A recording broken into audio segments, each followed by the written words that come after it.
Hey everybody, I'm Zach. And I'm Jesse. And you're watching Tesla Time News. Episode 356. On Now You Know.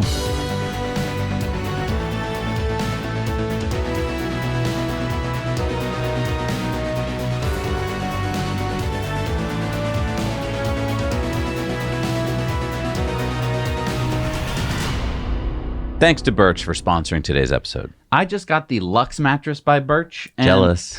I can see why it's called the Lux.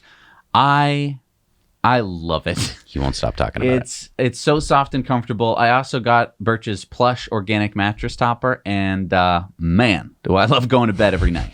I thought you'd never say that because as a kid you hated going to bed every night. I know. It's better for the planet than most other mattresses. We love knowing that we are reducing our environmental impact simply by choosing a mattress that is made with raw materials sourced straight from nature. Right now, Birch is running their 4th of July sale, so you can get 25% off your purchase for a limited time. Check out the Birch site for more details. Birch mattresses are made with organic and natural materials, unlike synthetic mattresses.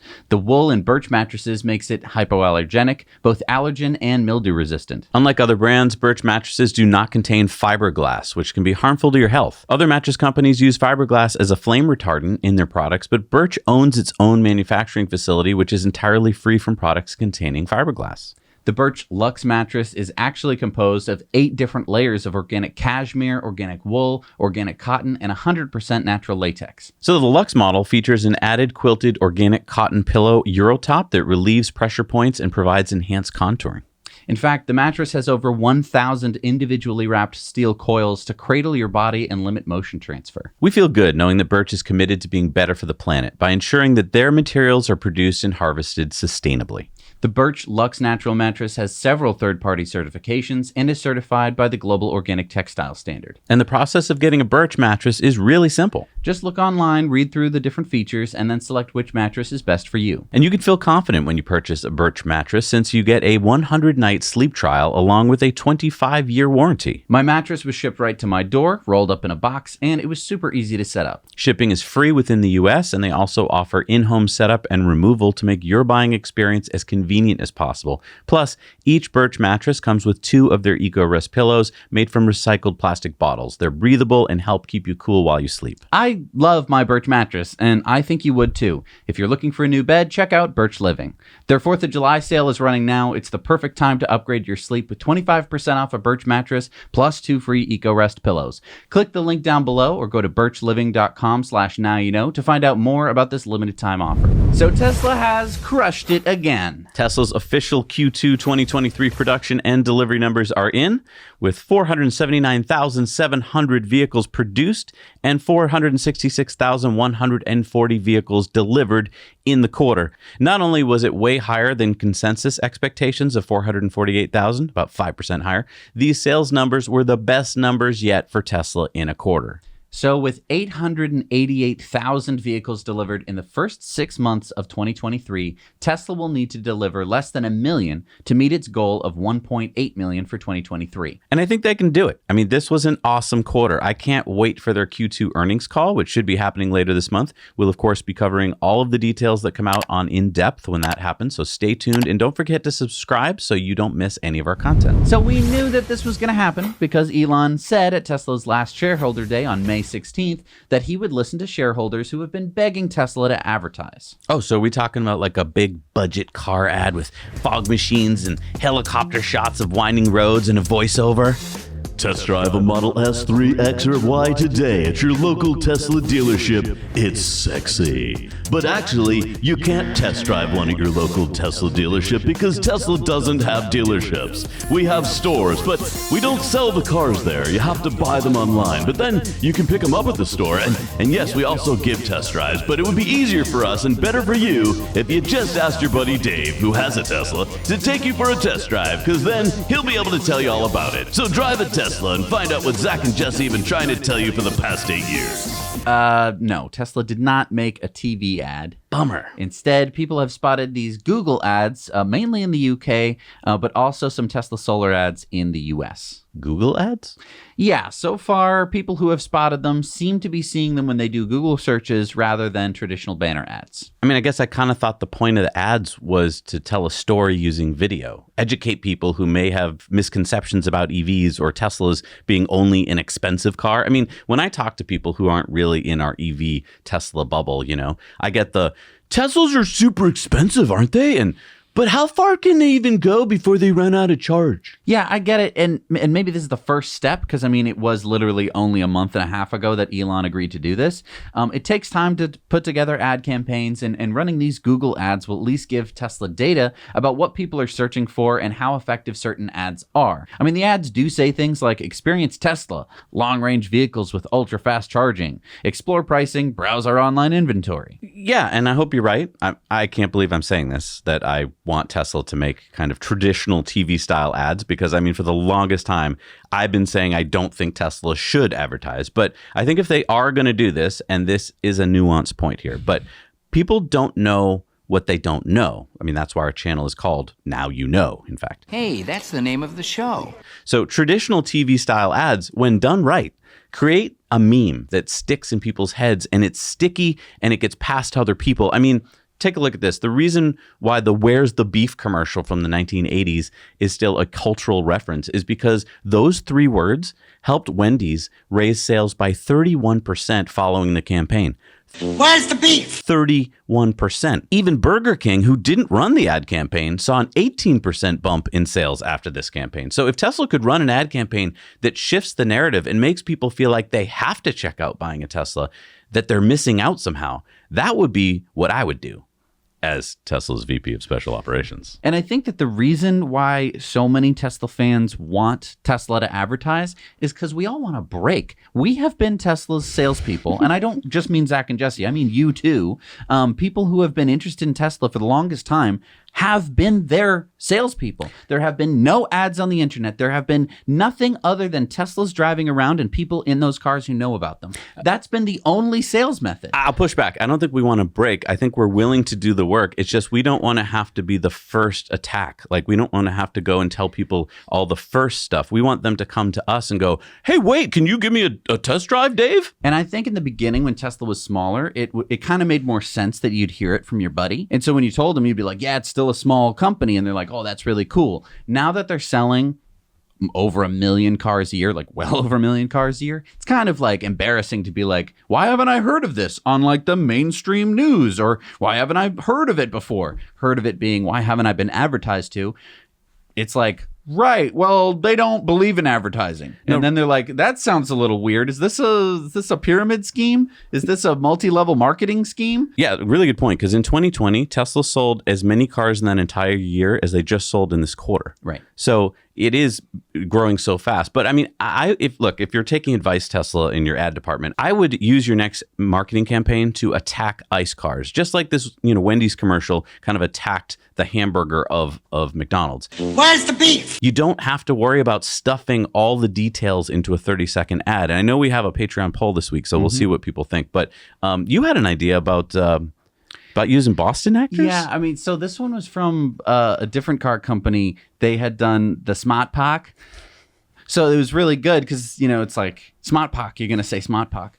I think that you should hire almost the exact same crew and do one about fat cars.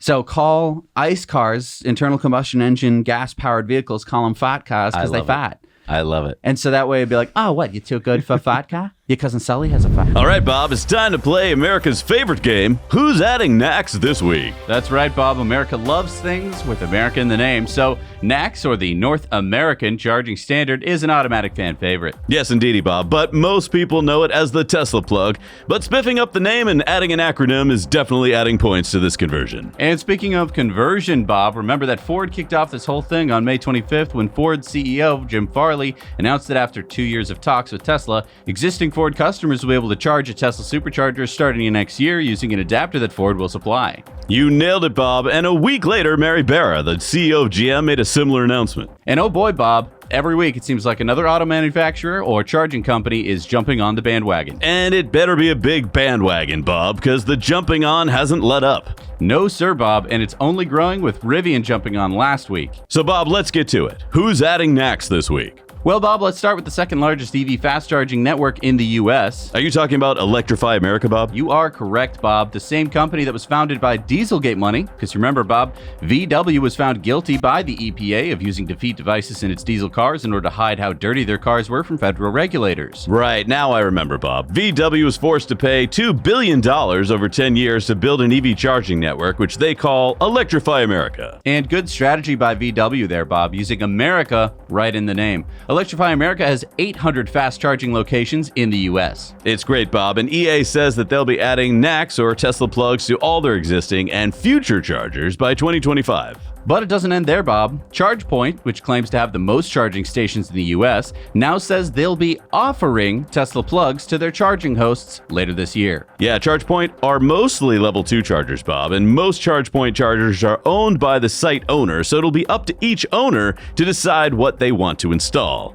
You might want to consider NACS, you ChargePoint site owners. But we're not done, Bob. Blink Charging, which also claims to be the biggest EV charging network with over 30,000 charging ports in 18 countries, now says they'll be adding NACS to their network as soon as October of this year. But we're not done yet, Bob. Volvo Cars announced they have become the fourth automaker to sign an agreement with Tesla to join the Supercharger network starting next year. So expect to see some XC40s, XC60s, and C40s. And don't forget Polestars, Bob. They're a subsidiary of Volvo, so Polestars are included in this agreement. But it's not just car and EV charging companies jumping on the bandwagon, Bob. It's not, Bob. What other companies are interested in charging standards? How about SAE, Bob, or the Society of Automotive Engineers? But SAE is the group that came up with the CCS charging standard, Bob. I know, Bob. That's why I think it's safe to say that the CCS standard is almost certainly dead. No, that's not dead, it's resting. If not officially dead, Bob, I think it's safe to say that CCS is pining for the fjords. Pining for the fjords? Extra points for Monty Python references, Bob. Yeah, Bob, Frank Menchaca from SAE says they'll come up with standards that will govern how plugs connect with charging stations, cybersecurity measures, charging speeds, and reliability requirements. I'm sorry, Bob, but I fell asleep with my eyes open while you were talking, because that's just a face-saving measure. Tesla already did all that work when they released their 27-page standard last November. But Menchaca did say NACS looks like it's poised to become really widely used. So in talking to all the stakeholders, we decided it needs to be standardized. Who knows if others will come on board, it could be the dominant way that people charge. Well, Bob, that sure is the understatement of the year. Because don't forget, Bob, it already is the biggest charging standard in North America. Well, that about wraps it up this week's game of Who's Adding NACS this week, Bob. But before we go, Volkswagen just announced that they're in talks with Tesla to join NACS. So if you're keeping score, Bob, that's Electrify America, Blink, ChargePoint, Volvo, and SAE this week. See you next week, Bob. Not unless I see you first, Bob. According to Tesla Scope, Tesla has started rolling out new features in software 2023.26. Ooh, like what? Charging on solar.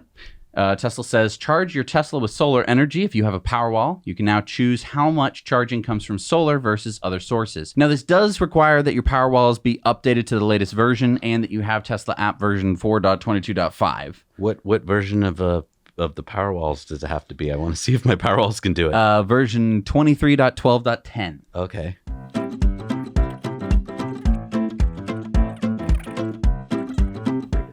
.23.12.2. Well, update. Versions.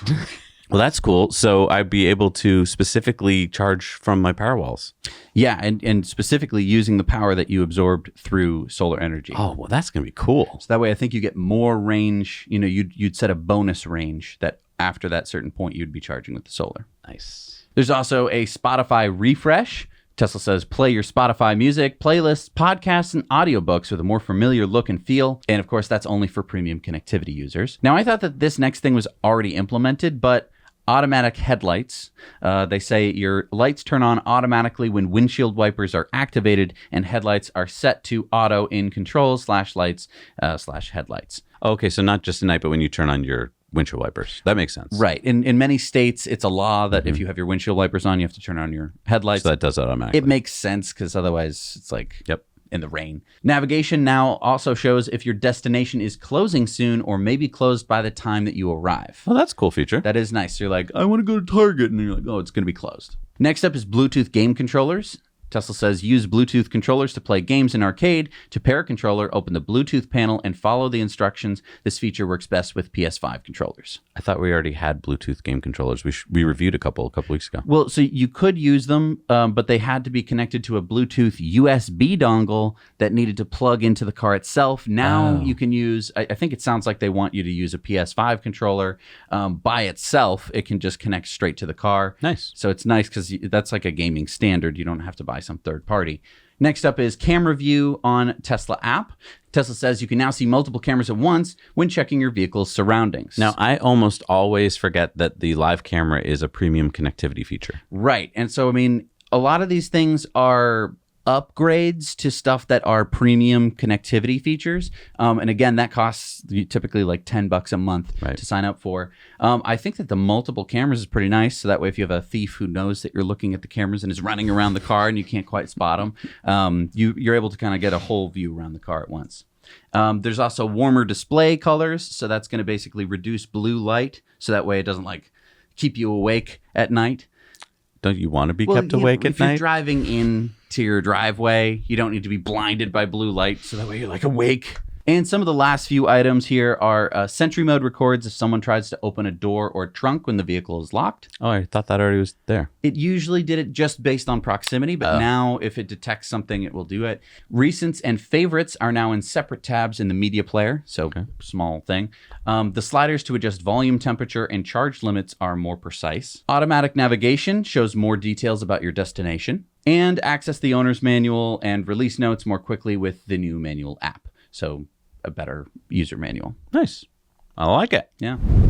So there's been a lot of buzz around this next story. People think that this could be pointing to Tesla getting ready for the in-car app store. Oh boy. Are we looking at Candy Crush in the car now, or Instagram and Facebook? Can I finally send a tweet from my Model X? No. Look, I don't think that this story is all that it's cracked up to be. The online resource, Not a Tesla App, shared this article outlining a new section of the account page on Tesla's website. This section says that it's for managing third-party apps. Like Subway Surfers. I don't think so. I think that this is more for apps like Teslafy or a Better Route Planner, which use an API token to grant access to information like your location and battery level to help make those apps more useful. I don't know. I mean, I think they would call it API token or something. Third-party apps sounds more like an app store to me. Well, let us know what you think in the comments below. I mean, I think everyone's... Elon's been talking about this for years, saying that there'd be a Tesla store. I just think they put it as a low priority, but maybe now they've bumped it up. I don't know. I mean, if you really read it, it just doesn't sound like that's what it is to me, but it is pretty ambiguous. I don't know. Let us know what you think. So as we reported last week on Elon's Tweets of the Week, Elon Musk and Mark Zuckerberg seem to be headed for a showdown. Yeah, we're talking about a cage match. As Elon tweeted, "I'm up for a cage match if he is, LOL." So this week it appears he started training with Lex Friedman. As Lex tweeted out, "I did an impromptu training session with Elon for a few hours yesterday. I'm extremely impressed with his strength, power, and skill on the feet and on the ground. It was epic. It's really inspiring to see Elon and Mark doing martial arts, but I think the world is served far better if they train martial arts but not fight in the cage. That said, as Elon says, the most entertaining outcome is the most likely. I'm there for them no matter what." And Elon went on to say, "That was fun." So Lex seems to be pushing for the two tech billionaires to scale things back. And of course, we know that Elon's mom, May Musk, also agrees. She tweeted, "Actually, I canceled the fight. I haven't told them yet, but I will continue to say the fight is canceled just in case." And then she went on to say, "A verbal fight only, 3 questions each. The funniest answers win. Who agrees?" But I mean, if Elon has started training with Lex, that to me shows that he's serious. And I don't think either of them can back down now and save face. And I think that this shows one of Elon's strengths. He's not afraid of anything. I mean, remember that Elon really hurt his back in 2014 when at his 43rd birthday party, he wrestled with a sumo wrestler. All right, well, let's get into the tale of the tape here. Zuck is 13 years younger than Elon, and even though Elon has a height and weight advantage, you've got to be concerned that Elon could get hurt if this truly will be a jiu-jitsu cage match scenario. I might have to side with Elon's mom on this one. It may be the way out for both of them. What do you think? Let us know down in the comments. Should Elon go through with this cage match? And who do you think will win? I do know one thing. If they do fight, Dana White is right. This will be the biggest fight of all time. And just some updates here. Elon tweeted out, some chance fight might happen in the Coliseum. Need to work on my endurance. So I think he's not going to back down. I don't think he's going to let mommy take him out of the fight. That's true. And it's really interesting. I think there were some Italian officials who were like, yeah, it could happen in the Coliseum. Are you not entertained? I mean, it would be epic. It would be really cool. If they did it on pay-per-view and donated all the proceeds, I think they could raise, I don't know, what's like one of the biggest fight purses that's ever been? I think that was Pacquiao and Mayweather. That was one of the biggest ones. So, and like, we're talking hundreds of millions of dollars. It's going to probably be bigger than that. Yeah. Yes. I mean, they could donate that to charity. That's true. Hey, and if you want to share a clip that you see here on the show, but you don't want to share the whole long episode, go to our Now You Know Clips channel, separate YouTube channel, where we chop these into little bite-sized clips, make them really easy to share. So last month, we told you one of the nation's best nonprofits fighting climate change had launched its annual EV raffle. Well, tickets are still available, and you'll love the prizes. Do you want a Lucid Air Grand Touring with a 500-mile battery at a value of $138,000? You'll drive in luxury from Maine to Maryland on a single charge. Or how about a Rivian SUV or truck plus 10 years worth of free charging? Or a Tesla Model X Plaid. Our friends at the CCAN Action Fund always offer incredible prizes while using the proceeds to promote clean energy. Last year, they gave away the Rivian R1T. Now they've added the Rivian SUV and the Lucid and the Plaid. The winner picks. To enter, just visit www.evraffle.org. Tickets are just $200 and no more than 5,500 tickets total will be sold. The raffle runs through the summer, but it sold out last year, well before the drawing. So visit evraffle.org today. Tickets are selling fast. That's evraffle.org, and good luck. All right, so Tesla Powerwall. There's a new kid in town. Get ready for GM's new PowerBank. Sounds like a bank brand. You don't want to put your money in a little hometown bank that can get robbed. You want to open a savings account at PowerBank. The more you deposit, the more power you bank. PowerBank. Okay, so what is GM offering here? Well, you can get high interest returns. No, I'm just kidding.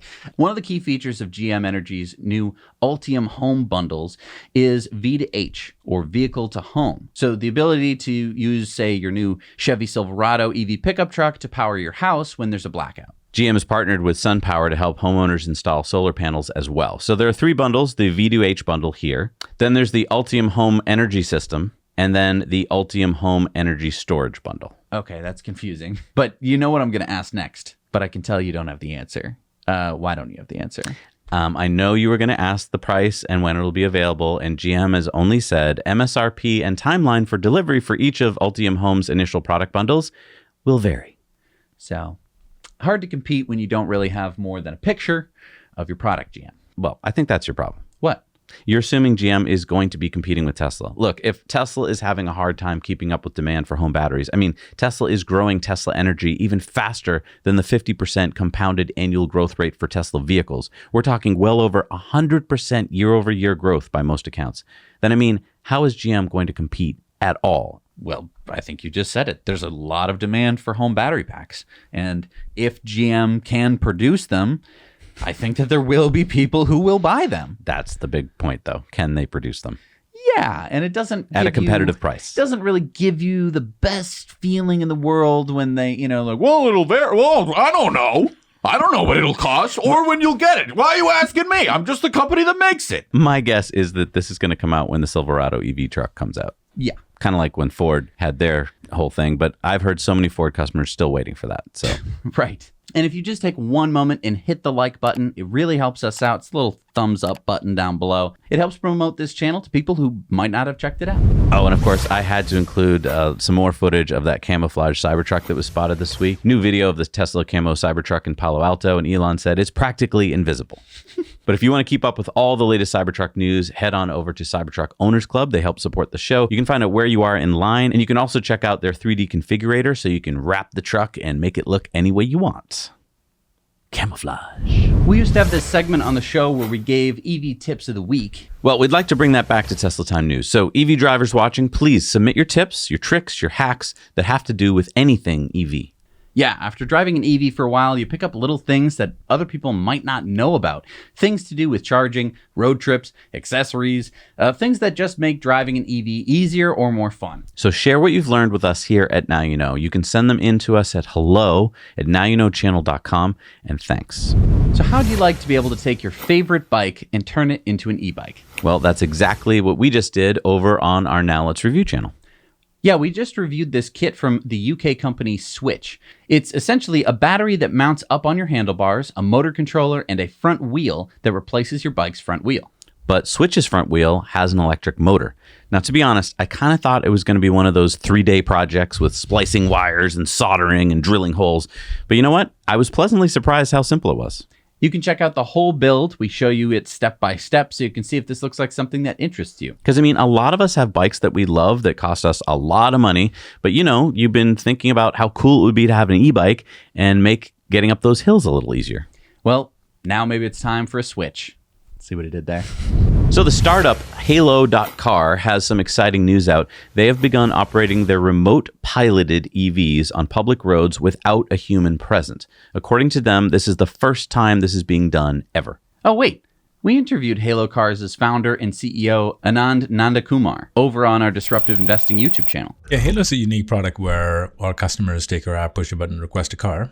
We will remotely drive an all-electric vehicle with nobody inside to just deliver the car to you. Yeah, that video just went live. We'll put a link down below in the show notes. I found this interview to be fascinating on so many levels. I mean, first, I love meeting and interviewing smart people, and Anand is definitely in that category. Next, also, Halo is approaching the autonomy problem very uniquely. And thirdly, their scaling plans are quite exciting, and it will be cool to see how they solve problems and scale going forward. Okay, so tell me about driving remotely piloted cars without a human safety driver. Yeah, so Halo.car is working closely with the city of Las Vegas, and now Halo has reached their phase 3 out of 4 phases, which is deliveries of a car to a customer remotely with no one inside, with a chase car following that car. A chase car? Yeah, so in the 4th and final phase of their plan, there'll be no chase car, but for now, they need to make sure that they have connectivity at all times with the remotely piloted car. So having a chase car within radio range, I guess, is important. And I remember you asked this question during the interview, but what if they did lose cell communications with the remotely piloted car? Well, I think Anand had a really good answer to that, and you'll have to watch our interview to find out. But what you're seeing here in this video is Halo.car showing off their car being delivered to a customer remotely with no one inside. Yeah, and so let me get this straight. So if I go to Las Vegas now, I can order a car from Halo.car online. It'll be an EV, which is awesome. It'll be delivered to me remotely. Then I hop in, drive it to my destination, and I don't have to worry about parking it, right? I just drop it off someplace safe, and they will take it from there? Correct. I mean, think about it. One of the biggest hassles of driving a car in the city is the parking part. On average, people spend 30% of their time looking for a parking spot. If you can take that out of the equation, renting a car becomes so much more enjoyable. Anyway, I urge you to go check out our interview with Halo.car over on Disruptive Investing. These are the kinds of companies that are disrupting the transportation model as we know it. Okay, so I saw this next story, and I thought it had to be some kind of joke. I mean, I even checked to make sure that it wasn't April Fool's Day. Is this that Tesla UK thing? Yeah, so remember last month we reported that Tesla was going to stop selling right-hand drive models in the UK of the Model S and X. Right, I remember. So what is this about the Reacher? No, not that Reacher. Okay, so Tesla Owners UK tweeted this out. So it's one of those grabby stick things that you use to reach things that you can't reach? Yeah, this appears to now be included as a gift for every new UK owner of the Tesla Model S and Tesla Model X that have left-hand drives. Why? Because when those drivers get to, let's say, a parking garage and they have to reach the ticket, the machine won't be next to the driver's door anymore. It will be on the passenger side. So they'll need the reacher to reach over and grab the ticket. I'll be your reacher. So that is so Tesla in terms of solving problems, that they would put a reacher stick in the car. I mean, apart from having to grab things out the window, is it really a problem? I mean, right. As we've talked about before, it is legal to drive a left-hand drive car in a right-hand drive country. It'll be really interesting to see how UK Tesla owners feel about this. I'd be really interested in your comments if you are one of them. So please comment down below. What do you think of Reacher? Honey, can you hand me my reacher? I can't reach it in the back seat. You know, I hope people don't misunderstand this and like get into the right seat and then start driving the car with the reacher. Oh, the passenger seat? That would be bad. My other question is, I mean, this might work for tickets at a parking garage, but what about like if you're trying to get your drive-through food? Can you use the reacher for that? That seems really scary. Are there Are there drive-thrus in London? I don't know. GM Defense, the defense arm of GM, just showed off their EMCV, or Electric Military Concept Vehicle, at the Marine Military Expo in DC last week. The concept is based off of the GMC Hummer EV, which shares the same chassis and powertrain, and also includes the double-stack 200 kilowatt-hour battery. Okay, so the same powertrain, that would get it like similar 0 to 60 acceleration of like 3 seconds and 314 miles of range? Well, according to GM at the expo, it wouldn't have quite the same all-electric range, but it is equipped with a diesel range extender. Now, doesn't this look an awful lot like the new infantry squad vehicle, the M1301? Yes. Now, that's the gas-powered military vehicle also made by GM, but based off of their Colorado pickup truck. This appears to be a kit-bashed vehicle that I would argue GM threw together to generate some buzz about the ELRV program. What's the ELRV program? Oh, well, that's the Electric Light Reconnaissance Vehicle program, which is a defense program aimed at getting EVs on the battlefield. Wow, this is happening so fast. No, don't count on it. Even the people in charge of this program at the Pentagon say that this probably won't happen until like 2050. What? Yeah. 2050? Again, nothing happens fast in this business. So I wouldn't be surprised, again, if this is nothing more than a pile of parts all glued together and sitting on these fake bushes at the expo. I mean, I totally get why GM would do this. There's so much money in the defense budget. Oh, yeah. And I mean, they just throw money at anything. It's just astounding to me. Since I was a kid, I've been astounded at how much the Defense Department gets to just have stuff. Whereas in every other part of government, it's like, can we have another textbook, sir? Well, what I found funny is that, you know, the Humvee was built for the military. And then they dumbed it down for us Americans to buy, and you get to buy the Hummer.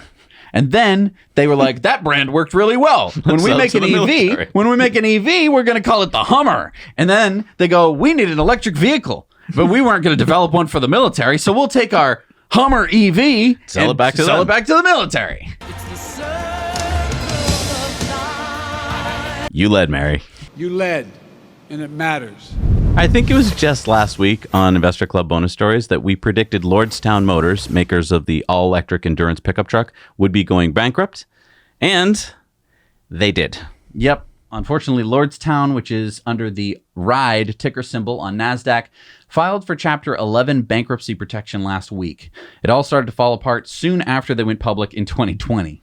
An Endurance caught fire in May of 2021, and then Lordstown's founder and CEO Steve Burns and their CFO abruptly resigned in June of 2021 over allegations of false order numbers for their Endurance pickup. Things were looking up a bit earlier this year when Foxconn signed a joint venture with Lordstown and agreed to purchase their factory in Lordstown, Ohio. But then in April of this year, they got a delisting notice from NASDAQ as their stock price had fallen below the $1 threshold. That seemed to trigger Foxconn to back out of their agreed $43 million payment to keep Lordstown afloat. And, well, now here we are at bankruptcy. So Lordstown shares have dropped 95% since they went public. And yeah, it's definitely been a bumpy ride. We knew something was up last week when we reported that founder Steve Burns had sold all of his remaining Lordstown stock in May and June. Lordstown says they're continuing their lawsuit against Foxconn for pulling out of the deal, which they claim is what forced them to file for bankruptcy. Lordstown is going to be looking to sell off their IP for the Endurance electric truck. Now, I can't see that there's going to be much demand for that IP, though. I mean, their only hope is that they can find some new ownership for the company. But I've got to say that doesn't look that likely, especially given that the Ford Lightning and the Rivian R1T are already out. The Cybertruck and the Chevy Silverado electric pickup trucks are on their way. What gave the Endurance a good chance was that it was going to have a $45,000 starting price, and it was going to be one of the first trucks to market. And to their credit, Lordstown did supposedly produce 500 units, but they were all sold to fleets, so no one's really gotten to check them out on what the Endurance can do. Well, now you might be able to, because as part of the bankruptcy deal, they're going to be selling off whatever trucks they have in stock. So comment down below, what would you pay for an Endurance pickup truck at auction? Not much. And if you do get one, please contact us, because I'd love to drive it, even though you're never going to be able to buy one ever again unless Foxconn buys it at pennies on the dollar for the IP. Yeah. I mean, maybe they will. Who knows? They might. I mean, it depends on how much tooling is at the factory. No, I would like to see if this truck is a really competitive truck or not. Maybe it's going to be the Foxconn Lordstown. They can't call it the Lordstown, right? Well, I guess they'll buy the IP. Probably. Well, let's talk about another EV car startup that I think should be bankrupted by this point. Nikola. Oh boy, what shady business practices this time? Well, maybe not practices, but some shady business, or maybe just shoddy engineering. There was a large fire at Nikola headquarters last week where 5 Nikola trucks burned to the ground. Oh no, that's like half their fleet. Nikola released this statement. Early this morning behind our Phoenix headquarters, a fire occurred which affected multiple battery electric trucks. No one has been injured. Foul play is suspected as a vehicle was seen in the area of the affected trucks just prior to the incident and an investigation is underway. Well, you know, vehicles in the area, always starting fires, those vehicles. Well, it would appear that perhaps that might not be the case. Lots of internal information was leaked to Electrek this week, which shows that it might not be foul play after all. Last year, engineers found an issue where laser welds on the battery packs were actually punching through the cells themselves, causing corrosion at the joints and leading to self-discharging, which can cause fires. Wait, how do we know all this? Well, it can be hard to keep recent kerfuffles quiet when you've just laid off a quarter of your staff.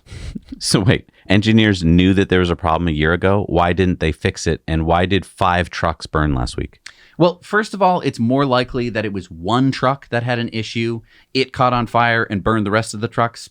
Of course, we don't know this. Although to get to the battery issue, according to ex-employees, engineers recommended shutting down the production of the faulty battery modules. However, apparently, CEO of Romeo Power, which is Nikola's battery subsidiary at the time, said not to stop production, but to keep trying to solve the issue, but keep putting out defective cells.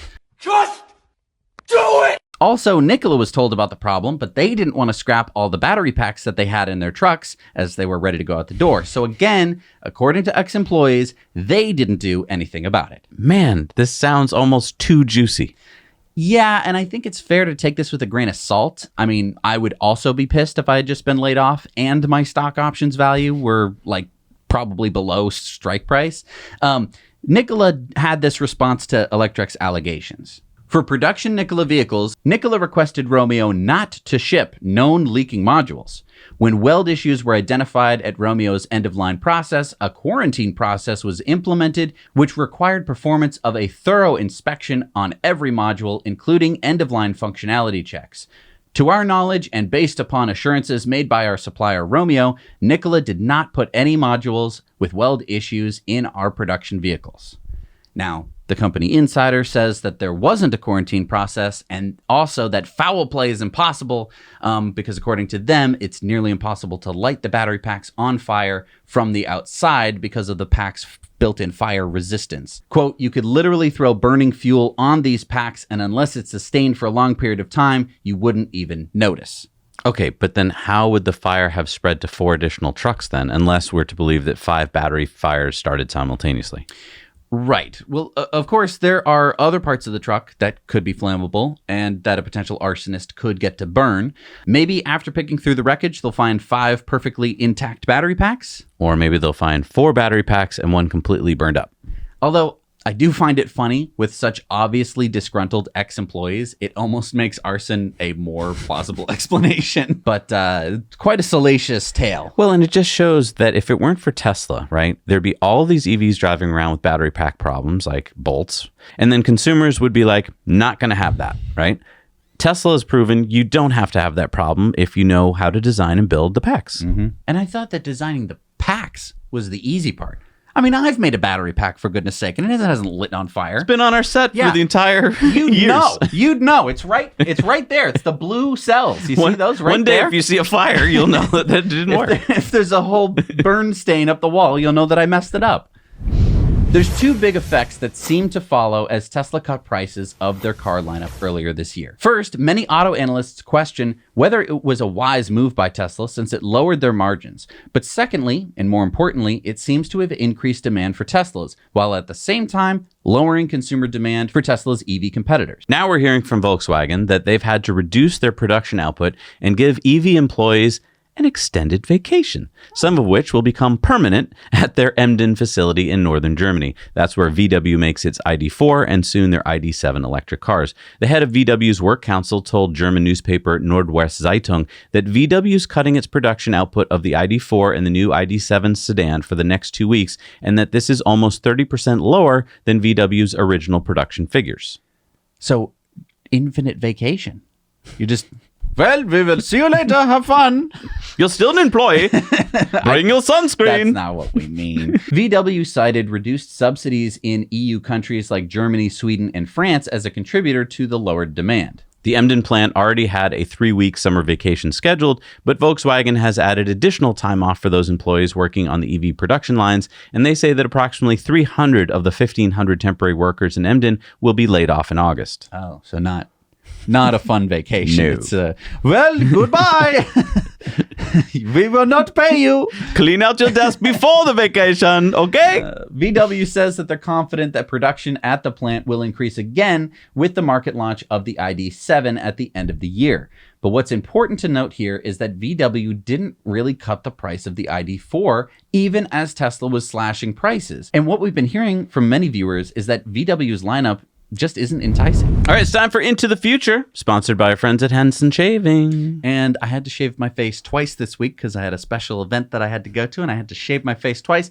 And usually my face hates that. It's like, don't shave me, which is why I usually only shave once a week. But my Henson shaver is so great that it didn't cause me like an insane amount of razor burn or anything. And I was able to go along with my life and not have to just like hide in the shadows. That's so nice. Yeah, go to hensonshaving.com. Use our code Now You Know. You'll get 100 free blades when you check out. So, are you interested in BLT? No, I'm good. I ate before the show. No, sorry. I'm not talking about bacon, lettuce, and tomato sandwich. I'm talking about the Bay Area startup Boundary Layer Technologies, or BLT. They are working on this jet ski-like hydrofoil watercraft that they call the Velo Hyperfoil. Ooh, is this for sale? Well, currently this is still a prototype, but the company claims that they have sold out of their initial production run, which they opened for a pre-order late last year, and they got $1 million in orders in the first 3 weeks. In fact, they got 3 times the number of orders that they can actually produce this year. So do we have any stats on it? Yes, the Velo can reach a top speed of 42 miles an hour, cruising speed of 30 miles an hour. You need a minimum speed of 15 miles an hour to get it up to that hydrofoiling speed. Mm-hmm. It can travel for 2 hours and 20 minutes on the water, and it can be recharged in 3 hours on level 2. The Velo is built from carbon fiber composites, titanium, stainless steel, and it weighs in at 430 pounds and can carry 2 passengers. Velo has a proprietary SkyDrive system, which measures the position and behavior of the watercraft 100 times a second, and then it adjusts each control surface semi-autonomously so you get a smooth, stable ride, which the team compares to flying. You can reserve one now for $500. Now, you didn't mention the price.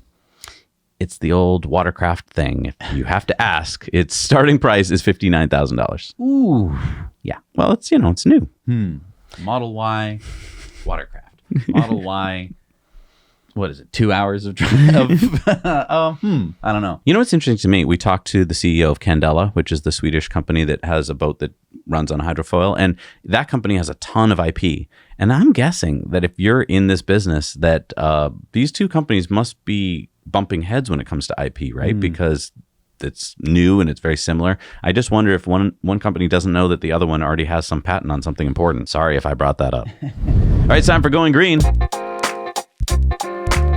So a new study just out last week, published in the journal Environmental Science and Technology, was the first study to find that benzene emissions from gas stoves and ovens can be far above levels deemed safe by the EPA. The study says, we found that a single gas burner on high or oven set to 350 degrees Fahrenheit for 45 minutes raised kitchen benzene concentrations above the upper estimate of benzene concentrations found in secondhand smoke in about a third of the cases that we measured. That's from Yanai Kashtan, the study's lead author at Stanford University's Dorr School of Sustainability. Okay. A lot to unpack there. So first of all, you're saying that this is the first study that actually just even studied benzene emissions from gas stoves and ovens? Yep. Why hasn't this been studied before? I mean, we've had gas ovens in our houses for how long? Americans have had gas stoves since the early 1800s. Now, they didn't become popular until the late 1800s, but yeah, that's over 150 years. And this study found that you're breathing in more benzene than you'd be getting from secondhand smoke. Yeah, they collected data from 87 homes in California and Colorado. Rob Jackson, co-author of the study, said within half an hour, levels start to go up down the hall. It takes, in some cases, 6 hours or more for benzene to go back down to background levels. Okay, but is breathing benzene bad for you?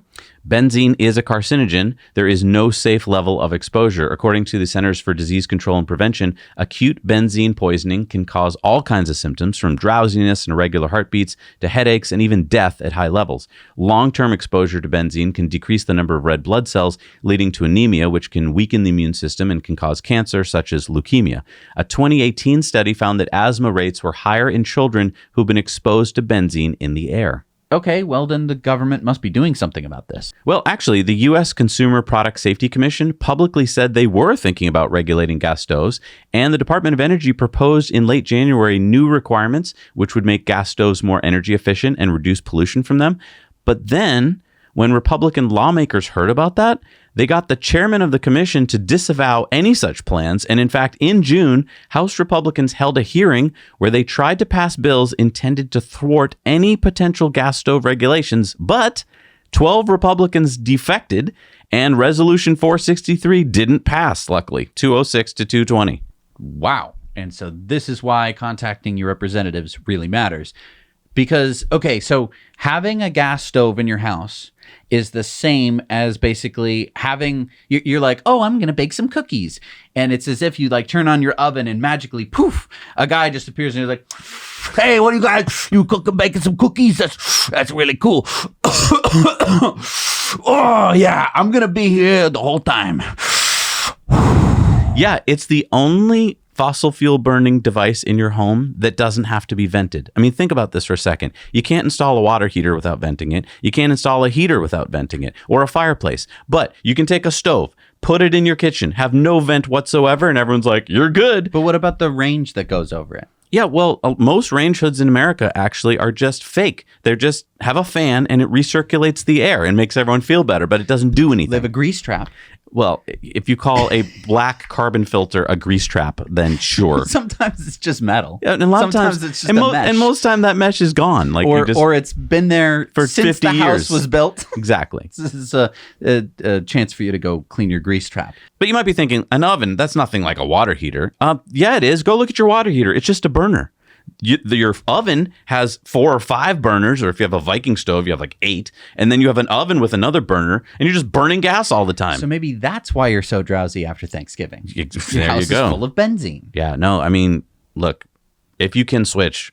Okay, I see. So basically, we put these fossil fuel burning, unvented stoves in our homes for 150 years, and now the argument for not getting rid of them is that they're so popular and commonplace. Yeah, Matthew Agan, Chief Regulatory Counsel at the American Gas Association, said 50% of the market will not comply with DOE's rule. That is a substantial amount of gas cooktops. A large percentage of the desirable products with the features that people are looking for will be wiped out. Oh no, there'll be less gas stove choices. Who cares that people will be healthier? All we care about is selling natural gas. I mean, the American Gas Association, man. They're so evil. I know. That's so evil. We're going to put these, just a thing. It just spits out a little bit of poison every once in a while. I mean, every time you use it. Let's make a regulation that at least says you have to vent it properly. That's not hard. Could you imagine if it's like, I don't know, I'm trying to think of other things in your house. Like, oh yeah, your computer at off gas is just this poisonous stuff. It's a carcinogen. Don't worry about it. I mean, yeah. People used to smoke in bed. That's true. And they still do. All right, it's time for Sunspots. The world's largest and highest altitude hydro solar project is now online as of last Sunday. The Nikola PV power station started construction in July of 2022. That's just a year ago. And Nikola produces 2 gigawatt hours of power a year and can store this power by pumping water up behind the dam. That's enough to power 700,000 households per year. Just to give you some idea how much power we're talking about here, that's enough to fully charge 15,000 EVs with a range of 550 kilometers in just 1 hour.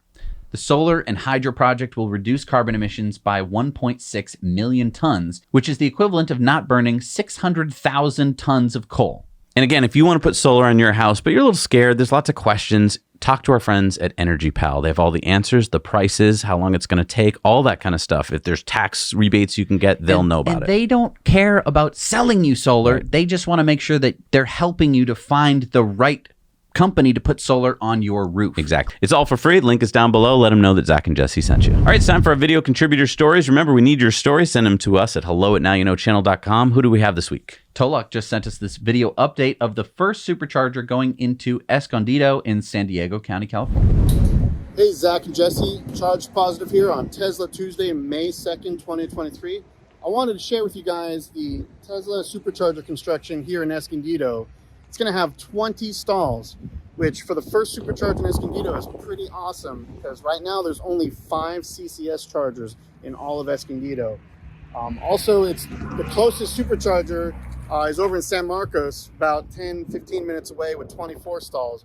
But this area of San Diego County is much overdue for some Tesla fast charging. Very excited about this place. Gonna keep an eye on it for everybody. Thanks for tuning in, Charge Positive, and now you know. Yeah, thank you. It's so great to see new superchargers going in all over the place. All right, it's time for our Patreon bonus stories. And on Patreon this week, we've got an EV that lost its battery pack, dream control, greenwashing, along with Investor Club bonus stories and much more. So head on over to patreon.com/nowyouknow. Support us for as little as $1 a month, and you'll get all of these Patreon bonus stories.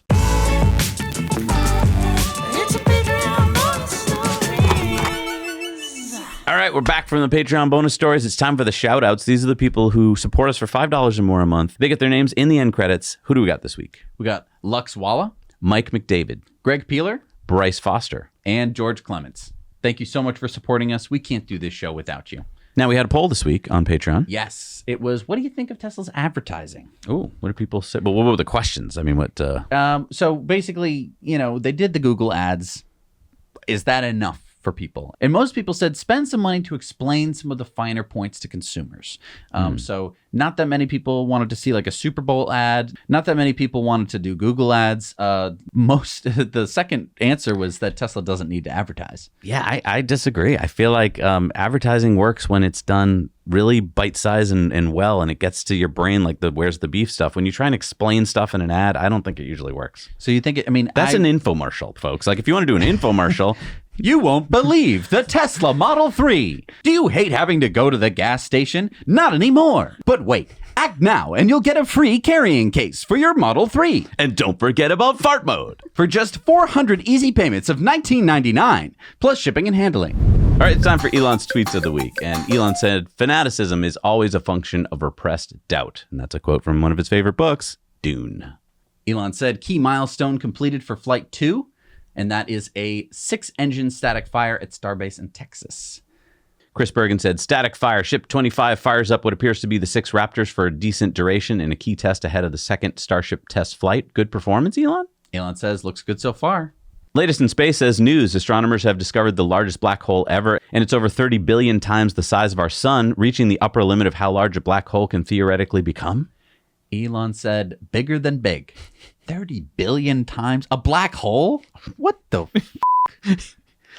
George St. Pierre says, Elon, I'm a huge fan of yours, and it would be an absolute honor to help you and your training partner for the challenge against Zuckerberg. Elon said, let's do it.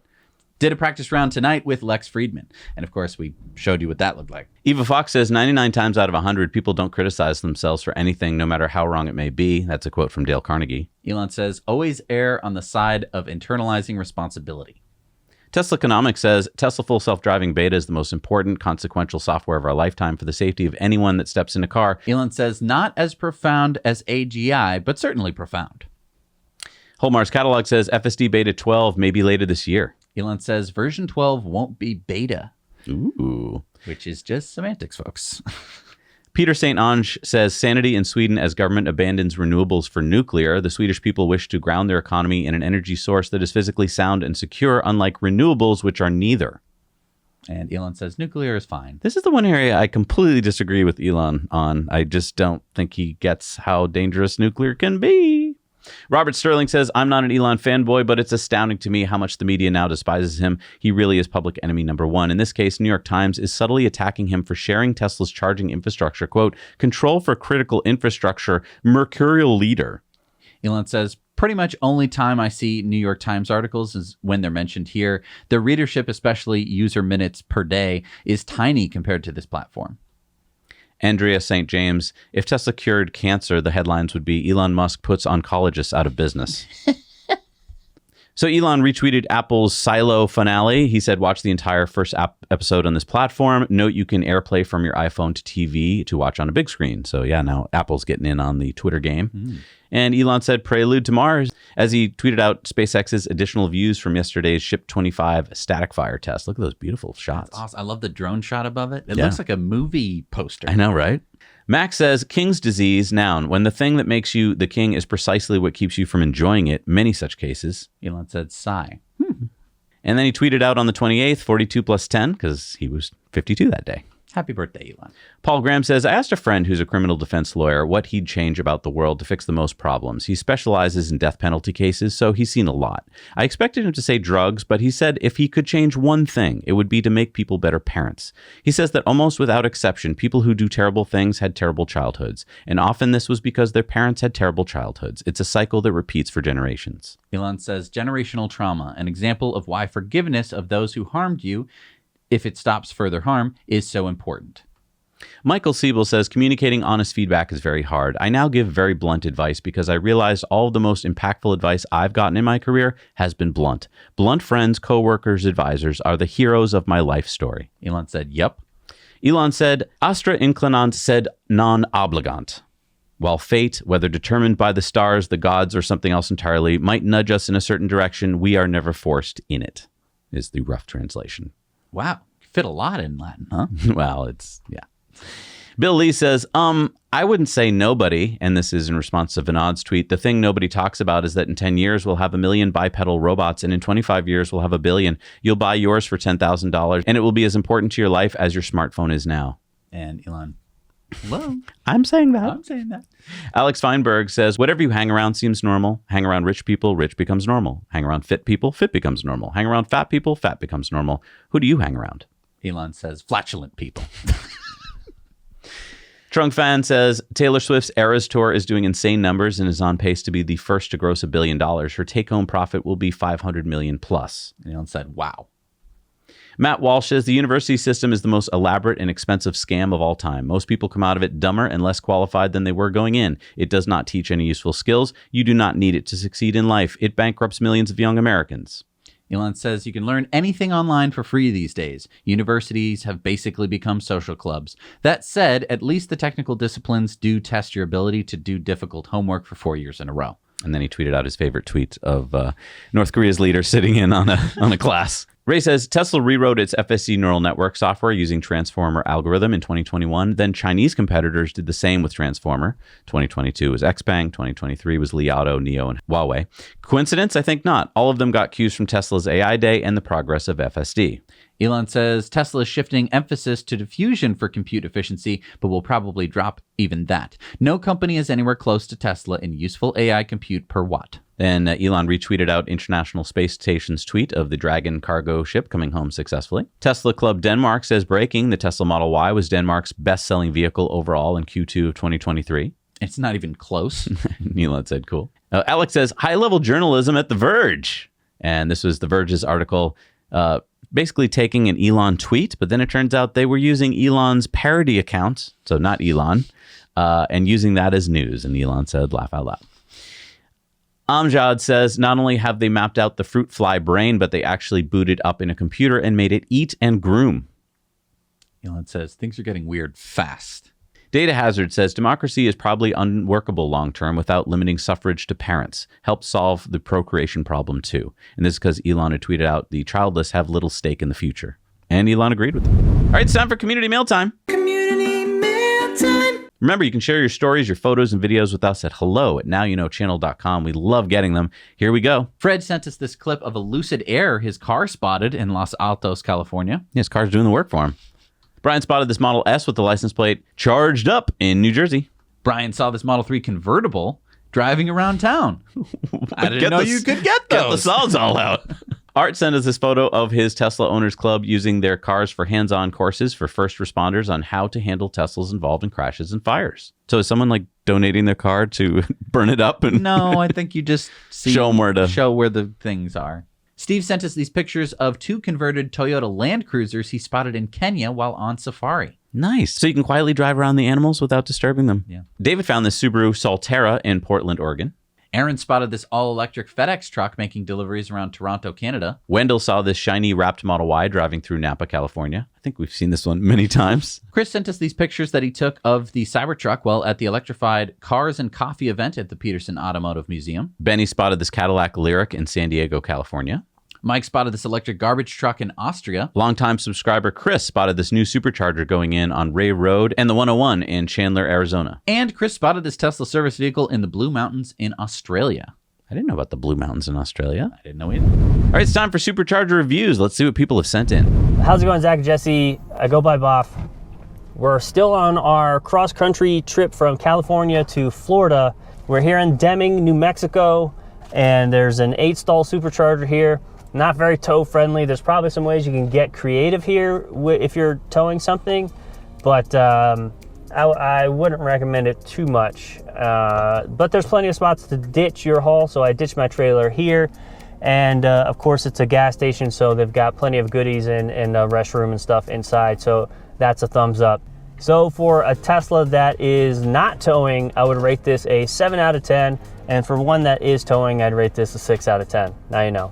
Hey, Zach and Jesse, I'm here at the Cattleman Supercharger. There were 27 chargers when we pulled in here that were available. As you can see, there's a lot of chargers here. Got a lot of stations over here too to supply the power. Up the hill there you have an In-N-Out Burger. Over there you got a McDonald's. I don't know what that seashell looking thing's for anymore. Or that ill thing that's in blue.